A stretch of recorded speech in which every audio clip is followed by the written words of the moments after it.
오늘 제가 상담했던 사주인데요. 한번 이 사주를 보는 법을 한번 좀 살펴보겠습니다. 이제 저 같은 경우에는 제 유튜브를 그렇게 보는 분들이 많지 않기 때문에 제가 유튜브를 많이 잘 안 하는 체질인데 그냥 저는 이제 기분 내킬 때 한 번씩 합니다, 그냥. 근데 이게 사주는 이제 보시면 아시겠지만 절대 단편적으로 외워서 풀 수 있는 사주는 없습니다.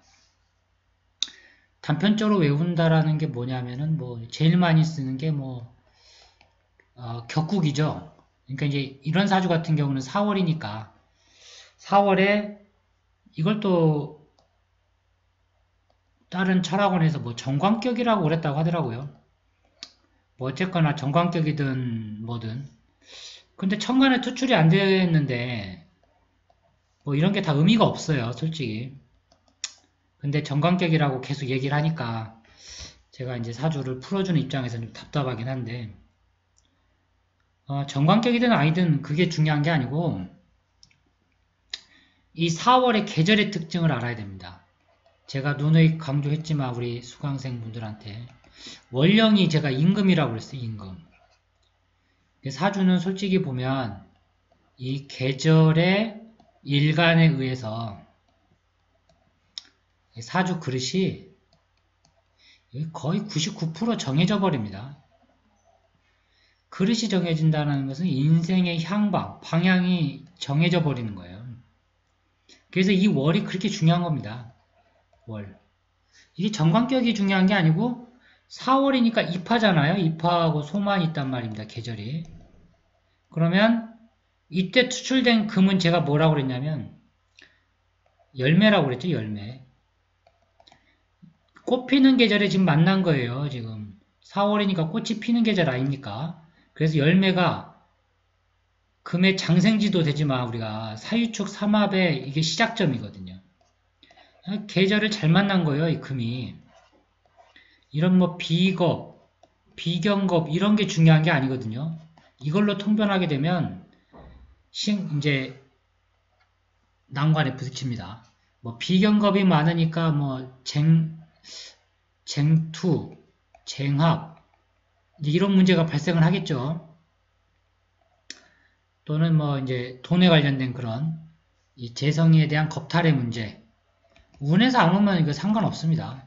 이거 다 쓸데없는 얘기들이에요. 결론은 뭐냐? 4월에 열매가 많더라. 재성이 돈이 아니라고 제가 많이 얘기했는데 재성이 돈이 아니에요. 이게 뭐냐? 이게 대운법이죠. 대운 플러스 원국에서 지금 얘기하는 겁니다. 이 포인트를 잘 잡으셔야 되는데 대운과 원국에서는 재성이 돈이 아니다. 무엇이 돈이다? 열매가 돈이다. 열매가 돈이에요. 열매. 열매가 연거느냐 안 연거느냐 그게 중요한 거지 재성 백날 찾아봐야 이게 의미가 없습니다. 우리가 이제 사주를 좀 공부해 보시면 농명지원이라고 그러죠. 무엇이 재성이. 농명지원이라는 말 많이 들어봅니다. 이제. 그러니까 요 인이 을의 대운이니까 인의 합파를 맞아서 깨지니까 농명, 명의 근원이 파괴되니까 생명이 위태롭다. 이게 이제 그 내담자의 이야기입니다. 과연 그게 맞는 얘기냐는 거죠. 재성이 농명지원이라서 그런 게 아니고 요 인 자체가 목이잖아요. 목은 무조건 수기를 봐야 돼. 수기. 수기를 봐야 목이 뿌리를 밑으로 깊게 내립니다. 그래서 갑이라는 글자가 이렇게 되어 있는 거예요. 모양이. 이게 왜 갑골문으로 이렇게 되어 있냐는 겁니다. 자, 어쨌거나 중요한 거는 이게 원국이 그렇다라는 건데 사주가 괜찮죠? 왜 4월을 만났기 때문에 4월에 열매가 커졌어요. 신유일주로. 열매가 이렇게 커진 겁니다. 지금. 사주 좋네. 동복은 걱정 없겠죠? 자, 열매가 연걸었습니다. 그 열매를 제가 어떻게 된다고 그랬죠? 수기를 만나서 풀어야 된다고 그랬어요. 수기를 해서 풀어야만이 나중에 인으로 다시 나옵니다. 이게 겨울에, 봄에. 이걸 뭐라고 그러냐면 이걸 휴먼 작용이라고 그래요. 휴먼. 이게 농업에서 나오는 말인데 잠잘 유자입니다. 이게. 휴면 작용. 그러니까 이 곡식이 깜깜한 어둠 속에서 1년이고 2년을 버티면 이게 종자 씨앗으로 나옵니다. 이게 이제 저 같은 경우는 시골 태생이기 때문에 부모님이 농사를 지셨기 때문에 이런 흐름을 잘 알죠. 그 사주는 생명의 탄생부터 해서 탄생, 성장, 그 다음에 소멸, 이게 소멸이 표현이 좀 그렇지만 그 다음에 재탄생으로 이어집니다. 이게 계속 돌고 돌게 돼 있어요. 이거를 이해하지 않고서 사주를 단순히 을의 대운이다, 식상이 들어왔다, 사회충이다, 관을 충한다, 인해합하다 이런 거 다 필요 없어요. 만약에 사주가 인인데, 유인데, 사인데 이렇게 돼 있다고 봅시다. 이런 사주에서 해대운이 온 것과, 그렇죠? 해가 온 것과 이런 사주처럼 인이 있고 유가 있고 사가 있고 자수가 있습니다. 이때 해가 온 것 같고 같나요? 다르죠? 당연히 다릅니다. 그래서 사주는 글자 하나에 의해서 180도 해석이 달라집니다. 이거 제 누누이 하는 얘기인데 글자 하나가 달라짐으로 인해서 사주는 팔자가 다 바뀝니다. 만약에 여기가 자수가 없었다면 이 사주 어떻게 됩니까? 이 사주 어떻게 되냐는 거죠. 이런 구조다. 만약에 이거 어떻게 됩니까? 이거 작살나는 거죠. 원국에서 작살나는 겁니다. 이 사주는 작살이 날까요? 안 날까요? 안 나죠. 자수가 있으니까. 이 괜찮은 거예요. 이 사가 뭐냐면 육양이죠. 육양입니다. 중천건괴라고 하지 않습니까? 양기가 지금 가득 찬 상태예요. 그 양이 가득 찼으니까 어때요? 음으로 보충을 해줘야겠죠. 지뢰복귀 아닙니까? 죄송합니다. 이게 또 주역 시간은 아닌데 일양이 시생을 하니까 지뢰복귀 맞네요.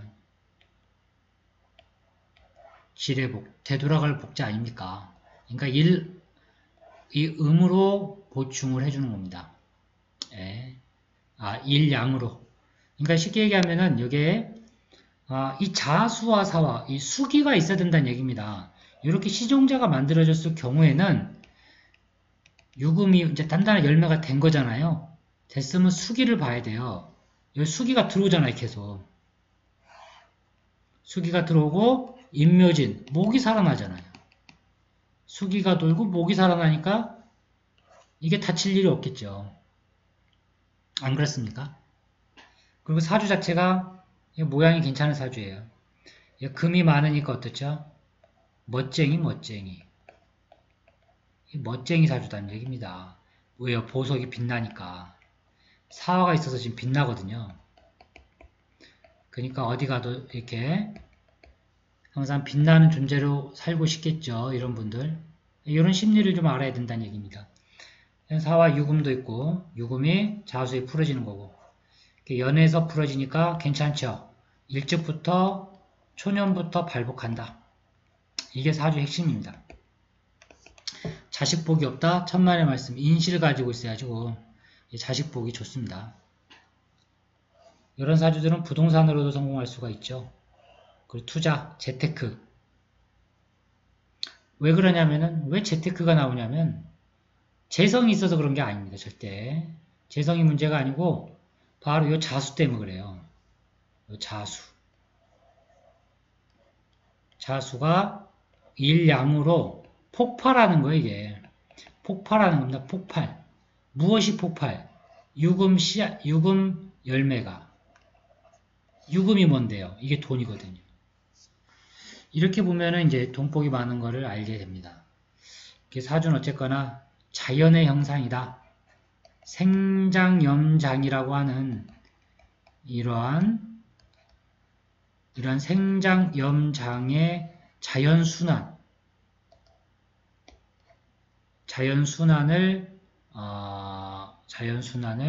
머릿속에서 그리면서 상담을 해야 됩니다. 그랬을 때 사주가 맞지? 무슨 인해 합하다, 재성이 깨졌다, 또 이렇게 보는 거 절대 아니죠. 이것도 맞는 얘기 같지도 아니고, 만약에 그런 식의 논리라면 사와 유금, 사유축, 이때 묘고지 않습니까? 금에. 묘고면 사망을 해야죠. 사망을. 사망 안 하지 않습니까? 자대운 좋았어요. 이게 동하는데 안 좋겠습니까? 이게? 자대운이 이때 동하는데. 해수도 괜찮아요. 해자로 방국 짓기 때문에 괜찮습니다. 나쁜 거 아니에요. 이상한 얘기를 하게 되면 안 된다. 사주는 뭐냐? 사주는 생명이 이렇게 생명의 탄생부터 해서 죽음까지 이 과정을 10간, 12지지로 부호화시켰다. 암호죠, 암호. 이게 암호 글자들입니다. 이걸 누가 암호를 잘 해독하느냐, 이게 사주 공부예요. 비경겁이 어떻다. 이거 격국에서 나오는 얘기거든요. 저도 처음에 사주를 배울 때 격국을 했는데 제 책이 너덜너덜합니다. 그 동학사에서 나온 격국책이 자평진전 이걸로 무지하게 했었죠. 한 1년 동안 달달 외웠는데 다 부질없는 이야기에 불과했습니다. 이게 노꺾격입니까? 비경겁입니까? 정관격입니까? 이게? 천간에 투출도 안 되는데 무슨 격을 잡아요. 이 정관격 자체가 안 돼요.